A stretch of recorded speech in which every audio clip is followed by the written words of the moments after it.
Imagine waking up one morning and finding out you might have to leave the only country you've ever called home. Well, that's exactly what millions of people across America are facing right now. In 2025, sweeping changes to US immigration laws could force nearly 4 million residents to pack up their lives and leave. And I'm not just talking about recent arrivals. These are your neighbors, your doctors, the people who've been here for decades. Today, we're diving deep into what's really happening. What's crazy is that these changes didn't just pop up overnight. The new immigration system that's rolling out in 2025 is like nothing we've seen before in American history. Remember the old system? The one where family ties and work skills were the golden tickets? Well, that's about to change dramatically. Let me break this down with some real numbers. Right now, there are about 11.4 million green card holders in America.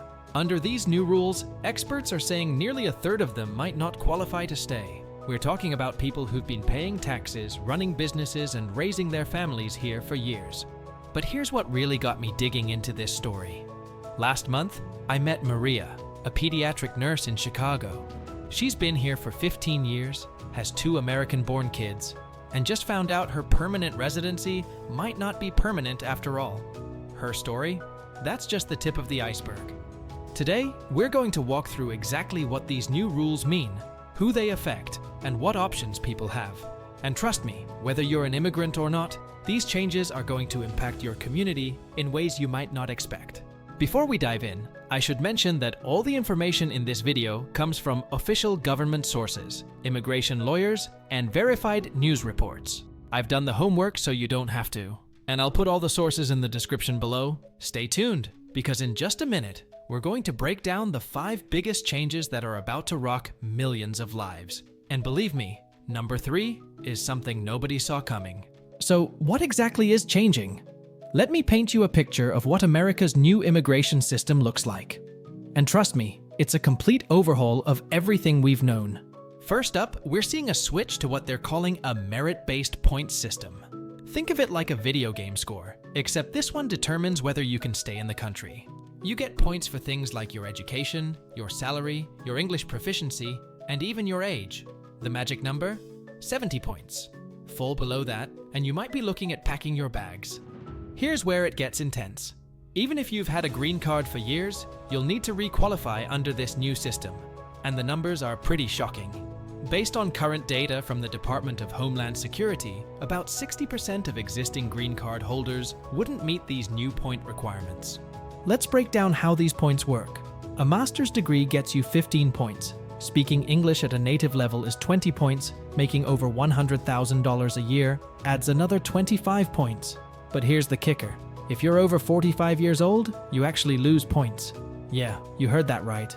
But wait, there's more. Family-based immigration?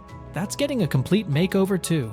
Remember how US citizens could sponsor their parents, adult siblings, or married adult children? That's mostly gone now. The new rules only allow sponsorship of spouses and children under 21. This affects about 2.3 million people who were waiting in the family visa backlog. And for all our essential workers out there, especially those who got us through the pandemic, here's a curveball. Work visas are now strictly limited to what they're calling critical sectors. Unless you're in tech, healthcare at a specialist level, or advanced manufacturing, those work permits are going to be harder to keep than a winning lottery ticket. Here's something that really stopped me in my tracks. They're introducing a new financial requirement. Every permanent resident will need to prove they have health insurance and enough savings to support themselves for 6 months. According to immigration attorneys I've talked to, that's roughly $30,000 for a family of 4. The scariest part? These changes aren't happening in some distant future. The first phase kicks in this July, and by January 2026, everyone needs to be compliant. That's less time than it takes to binge watch all seasons of your favorite show. Now, let's talk about real people, your neighbors, co-workers, maybe even your family members. These aren't just numbers on a page. They're entire communities facing massive changes. Take Silicon Valley, for example. I recently spoke with Raj, a software engineer who's been working at the same company for 12 years. He told me, "I bought a house here. My kids are in the local schools. We even have a golden retriever named Charlie. Now I might have to sell everything and leave because my points don't add up." Raj's story represents thousands of tech workers who, despite their high salaries, might not meet other requirements like age or English proficiency scores. But it's not just tech, our healthcare system. It's looking at a potential crisis. According to the American Medical Association, about 28% of our physicians are foreign-born. I visited a hospital in rural Texas where nearly half the nursing staff are green card holders. The head nurse there, Carmen, put it perfectly. If these rules stick, who's going to take care of our patients? Small businesses are taking an even bigger hit. In New York City alone, immigrants own more than 48% of small businesses. Think about your favorite restaurant, your local grocery store, that convenience store that's open when you need something at midnight. Many of these business owners have been here for decades, built everything from scratch, but might not meet the new English proficiency or education requirements. Let me share something that really hit home. I visited a Korean community in Atlanta where 3 generations of families live and work together. Mrs. Park, who's been running her family's grocery store for 25 years, showed me pictures of her grandkids who were born here. "What happens to them if we have to leave?" she asked me. I didn't have an answer. And here's what's really mind-blowing. According to research from the University of Chicago, if even half of the affected immigrants leave, we're looking at a $280 billion drop in the GDP, about 1.8 million jobs left unfilled, a 15% reduction in crucial services in rural areas, major disruptions in industries from agriculture to construction. The ripple effects? They're going to touch every single American, whether they realize it or not.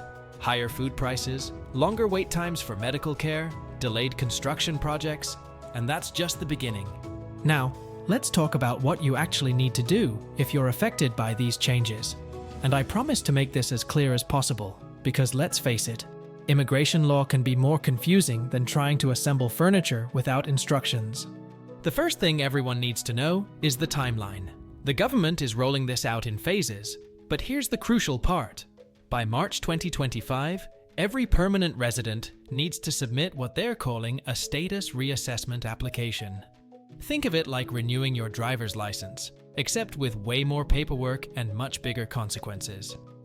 I sat down with immigration attorney Sarah Rodriguez, who broke it down for me. Here's what you'll need to prove. Your points qualification, and this is where it gets tricky. You need original documents for everything. Your degrees need to be evaluated by US agencies, your English proficiency needs official testing, and your income needs to be verified through tax returns from the last 3 years. The financial requirement is next, and it's a big one. You need to show you have both health insurance and what they're calling a sustainability fund. For a single person, that's about $15,000 in savings.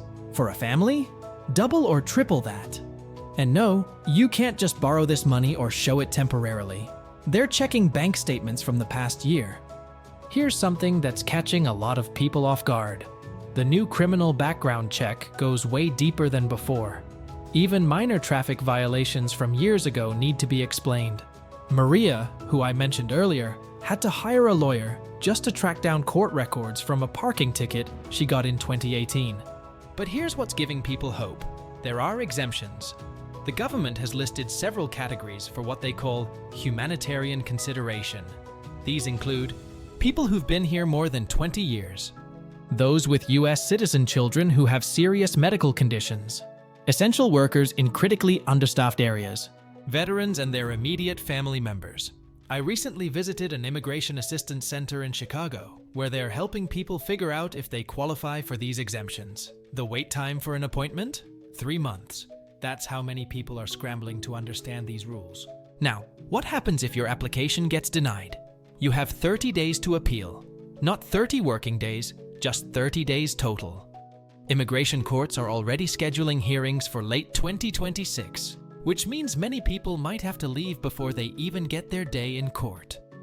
Let's talk money. Not just government statistics, but how these changes could hit your wallet, your neighborhood, and your daily life. What I'm about to share might surprise you, because this goes way beyond immigration. Remember your last hospital visit?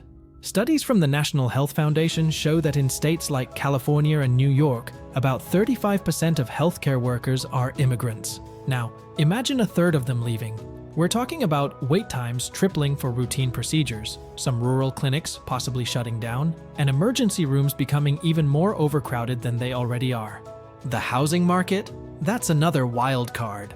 I spoke with real estate analyst David Chen, who explained that we're looking at what he calls a forced seller's market. Imagine hundreds of thousands of families having to sell their homes all at once.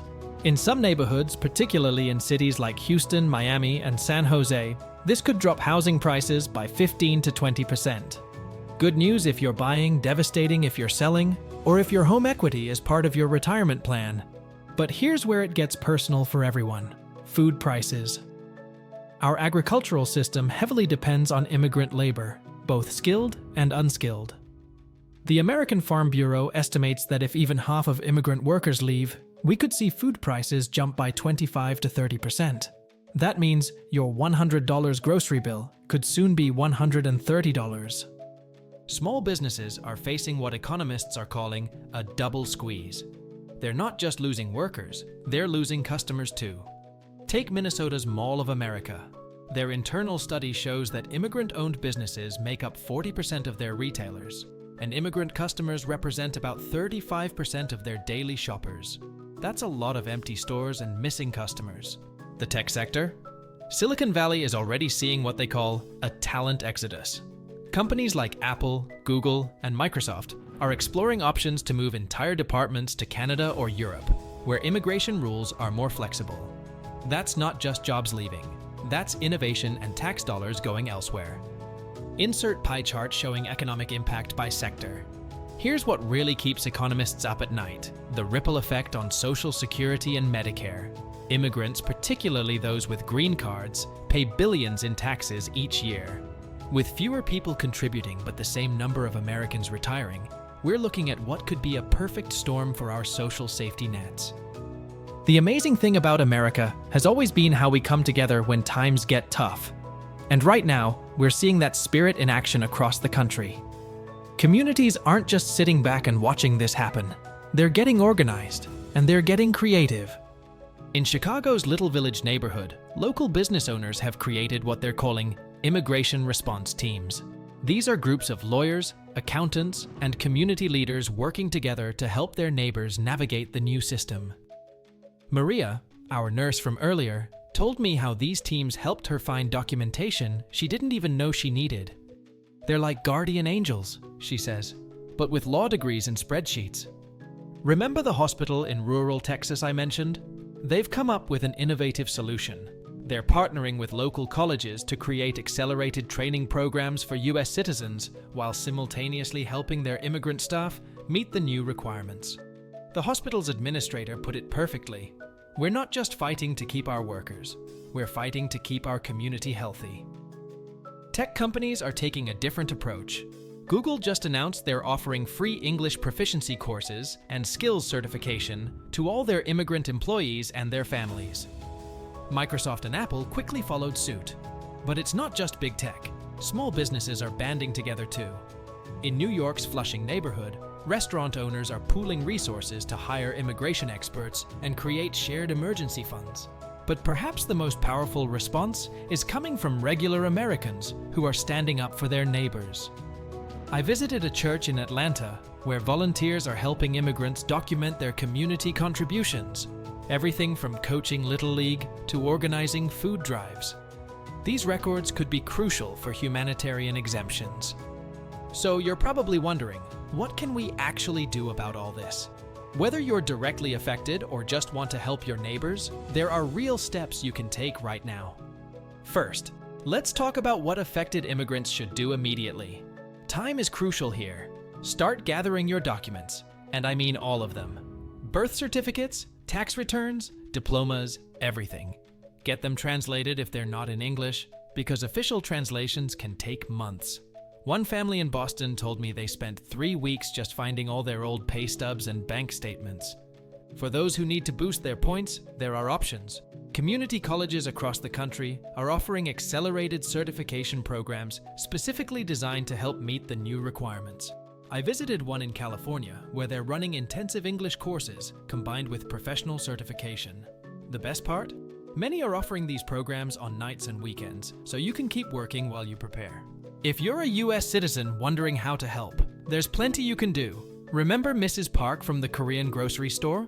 Her neighbors wrote letters documenting her store's importance to the community. These testimonials can make a huge difference in humanitarian exemption cases. Your voice matters more than you might think. For employers watching this, you have a crucial role to play. Companies can help their immigrant employees by providing documentation of their work history, offering language training, or even assisting with legal costs. I spoke with one construction company owner in Texas who's helping his entire crew get their certifications updated. "These people built my business with me," he said. "I'm not letting them fight this alone." Before we wrap this up, let's take a step back and look at the bigger picture. What we're seeing isn't just about immigration rules, it's about the changing face of America, our communities, and our future. These changes are going to affect everyone, from the biggest cities to the smallest towns. Think about your own community, that doctor who delivered your neighbor's baby, the teacher who helped your kid finally understand math, the local restaurant owner who always remembers your order. Many of them are facing life-changing decisions right now. Their stories are part of the American story, and what happens next will shape our country for generations to come. But here's what gives me hope. I've seen communities coming together in ways I never expected. Americans from all walks of life are standing up to help their neighbors navigate these changes. Whether it's offering legal help, writing support letters, or just being there to listen, people are showing what America is really about. Remember, knowledge is power. Share this information with anyone who might need it. Check out those resources in the description below. And if you know someone affected by these changes, reach out. Sometimes just knowing you're not alone can make all the difference. If you found this information helpful, hit that subscribe button and share this video. The more people who understand what's happening, the better equipped we'll all be to face these changes together.